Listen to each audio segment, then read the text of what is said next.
నమస్కారం. ఈరోజు ఒక విభిన్నమైన మరియు పెద్దలు కూడా చిన్నపిల్లలైపోయి తమ సంతానంతో పాటుగా సరదాగా కేరింతలు కొడుతూ కుటుంబంతో ఉల్లాసంగా గడిపే ప్రదేశం గురించి ఈ వీడియోలో మీకు చూపించబోతున్నాను. మీ పిల్లలకు చక్కని వీకెండ్ ఎంటర్టైన్మెంట్ సమాచారం గురించి తెలిపే ఈ వీడియోని స్కిప్ చేయకుండా చూసి ఎంజాయ్ చేయండి. ఈ ఆధునిక జీవన శైలిలో వారంలోని మొదటి రోజైన సోమవారం నుంచి శనివారం వరకు కూడా ప్రతి కుటుంబంలోని పిల్లలు, పెద్దలు ఎవరి పనులకు వారు వెళ్తూ బిజీగా గడుపుతారు. పిల్లలు అయితే స్కూల్‌కి, పెద్దలు ఉద్యోగాలు, వ్యాపారాలతో క్షణం తీరిక లేకుండా గడుపుతారు. ఇక వారాంతపు సెలవు దినం వస్తే పిల్లలు చక్కగా ఆటపాటలతో ఎంజాయ్ చేయాలని ఆశపడతారు. బయటికి తీసుకెళ్ళమని గొడవ చేస్తారు. పేరెంట్స్ కూడా వారానికి ఒకసారి అయినా పిల్లలతో హ్యాపీగా గడపడానికి ఏ ప్లేస్‌కు వెళ్ళాలా అని ఆలోచిస్తారు కదా! అప్పుడు వారికి వెంటనే గుర్తుకు వచ్చేది బెంగుళూరు కబ్బన్ పార్కులోని బాలభవన్. ఏమిటి ఈ బాలభవన్ ప్రత్యేకత అంటే చాలా ప్రత్యేకతలు ఉన్నాయి. మరి అవేంటో ఈ వీడియోలో వివరంగా తెలుసుకుందాం రండి. బెంగుళూరు నగరవాసులు మరియు కుటుంబ సమేతంగా బెంగుళూరు నగర సందర్శనకు టూర్ వెళ్ళిన వారు కూడా తమ పిల్లలను వీకెండ్ ఔటింగ్ తీసుకువెళ్ళే ప్రదేశం ఒకే ఒకటి. అదే బెంగుళూరు ఎంజీ రోడ్ సమీపంలో ఉన్న కబ్బన్ పార్కులోని బాలభవన్. మరి కబ్బన్ పార్క్ అంటేనే వందల ఎకరాల విస్తీర్ణం కలిగిన అతిపెద్ద పార్కు. ఇంత పెద్ద పార్కులో బాలభవన్ ఎక్కడని వెతకాలి అనే సందేహం మనకు అక్కర్లేదు. ఎందుకంటే బెంగుళూరులోని ఎంజీ రోడ్డు చివరన ఉన్న ఈ కబ్బన్ పార్కు విక్టోరియా మహారాణి విగ్రహం సమీపంలోనికి మనం అడుగు పెట్టగానే నీలాకాశంలో తేలియాడే రకరకాల బెలూన్లు రారండి పిల్లలు అని పిలుస్తున్నట్లుగా గాలికి ఊగుతూ స్వాగతం చెబుతాయి. అంతేకాదు ఘుమఘుమలాడే పాప్కార్న్ సువాసన, మరోవైపు చిటపటలాడుతూ నిప్పుల మీద కాలుతూ కవ్వించి నోరూరించే మొక్కజొన్న పొత్తులు, మరోవైపు పిల్లల నోటిలోని లాలాజల గ్రంథుల పనితీరును పసిగడుతూ హార్న్ కొట్టి పిలిచే ఐస్ క్రీం బండ్లు, అంతేకాకుండా తెల్లని పీచుమిఠాయి ప్యాకెట్లతో అలంకరించబడిన కర్ర జెండాలు ఆకర్షించి గైడ్స్లా బాలభవన్కు దారి చూపిస్తాయి. బాలభవన్ లొకేషన్ గుర్తించడానికి మరో ల్యాండ్ మార్క్ ఏమిటంటే ఎంతో ప్రసిద్ధిగాంచిన బెంగళూరు కబ్బన్ పార్కులోని ఫిష్ ఆక్వేరియం ప్రక్కనే బాలభవన్ ఎంట్రన్స్ గేట్ ఉంటుంది. ఈ మెయిన్ గేట్ దగ్గర టికెట్స్ వివరాలు కూడా మనము గమనించవచ్చు. దాదాపు 12 ఎకరాల విస్తీర్ణంలో విస్తరించి ఉన్న ఈ బాలభవన్ 1967వ సంవత్సరంలో ప్రారంభించబడినది. ఈ బాలభవన్ ఉద్యానవనమునకు వారాంతపు సెలవు దినములలో దాదాపుగా 5,000 నుండి 7,000 మంది పిల్లలు పార్కును సందర్శించిన చరిత్ర ఉంది. మరి కరోనా మహమ్మారి టైంలో ఈ పార్కును మూసివేయడం జరిగింది. ఆ తరువాత కరోనా మహమ్మారి తరువాత పునరుద్ధరించబడిన బాలభవన్ను 2023 మార్చి 25వ తేదీ ముఖ్యమంత్రి శ్రీ బసవరాజ్ బొమ్మాయి బాలభవన్ను ఆరంభించి పుటానీ రైలును జెండా ఊపి ప్రారంభించారు. 2023 మార్చి 25వ తేదీ నుంచి ఈ బాలభవన్ ఉద్యానవనం సందర్శకులతో నిత్యం కిటకిటలాడుతూ పిల్లలకు, పెద్దలకు చక్కటి పిక్నిక్ స్పాట్గా విజ్ఞానాన్ని, వినోదాన్ని అందిస్తోంది. ఇక ఈ కబ్బన్ పార్కులోని బాలభవన్ను సందర్శించే పిల్లలకు ప్రధాన ఆకర్షణ ఏమిటంటే టాయ్ ట్రైన్. దీనినే పుట్టనీ రైలు అని కూడా అంటారు. ఈ రైలులో 3 కోచ్లు ఉన్నాయి. ఇందులో ఒకేసారి 50 మంది వరకు పిల్లలు, పెద్దలు ప్రయాణించే సౌకర్యం ఉంది. ఈ ట్రైను అందమైన ఈ కబ్బన్ పార్కులోని 1.5 కిలోమీటర్ల ట్రాక్పై నడుస్తుంది. టాయ్ ట్రైన్లో ప్రయాణించే పిల్లలు, ఆ పిల్లలను తీసుకొచ్చిన తల్లిదండ్రులు కబ్బన్ పార్కులోని అందమైన దృశ్యాలను చూస్తూ పిల్లలతో పాటుగా కేరింతలు కొడుతూ ఆనందిస్తారు. ఇంకా ఇక్కడ పుట్టినరోజు పార్టీలు, ఈవెంట్స్ కూడా జరుపుకుంటారు. అన్నింటికంటే పిల్లలు ఎక్కువగా ఇష్టపడేది, ఎంజాయ్ చేసేది పుట్టనీ ఎక్స్ప్రెస్ ట్రైన్ రైడింగ్. మరి ఈ వీడియోలో పుట్టనీ ఎక్స్ప్రెస్లో పయనించే టాయ్ ట్రైన్ పూర్తి పర్యటన దృశ్యాలను తిలకించి ఆనందించండి. మరి మీకు వీలైన వారాంతపు సెలవులలో మీరు కూడా మీ పిల్లలతో బెంగుళూరు కబ్బన్ పార్కులోని ఈ బాలభవన్ పర్యటన చేసి స్వయంగా పుట్టనీ రైడ్ అనుభవాన్ని, పిల్లలతో గడిపే మరపురాని ఆనందానుభూతిని సొంతం చేసుకోండి.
ಬೋಟ್ ಹಾಸನಿ ಬೋಟ್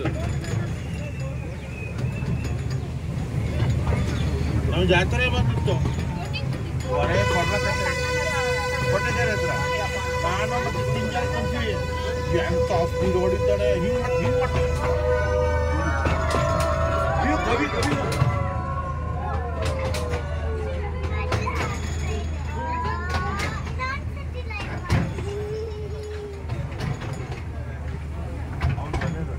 यूपी माल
ఇంకా ఈ జవహర్ బాల్ భవన్లో రెండవ ఆకర్షణ బోట్ రైడ్.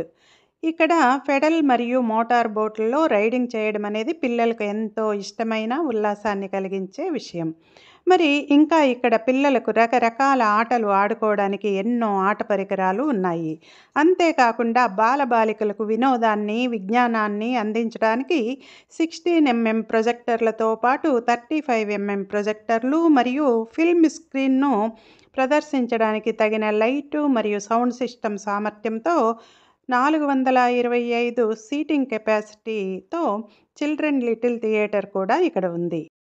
ఇంకా ఇక్కడ 1500 చదరపు అడుగుల చెక్క వేదిక అంటే స్టేజ్ కూడా ఉంది. ఈ వేదిక పిల్లలలోని కళాత్మక ప్రతిభను ప్రదర్శించడానికి ఎంతో ఉపకరిస్తుంది.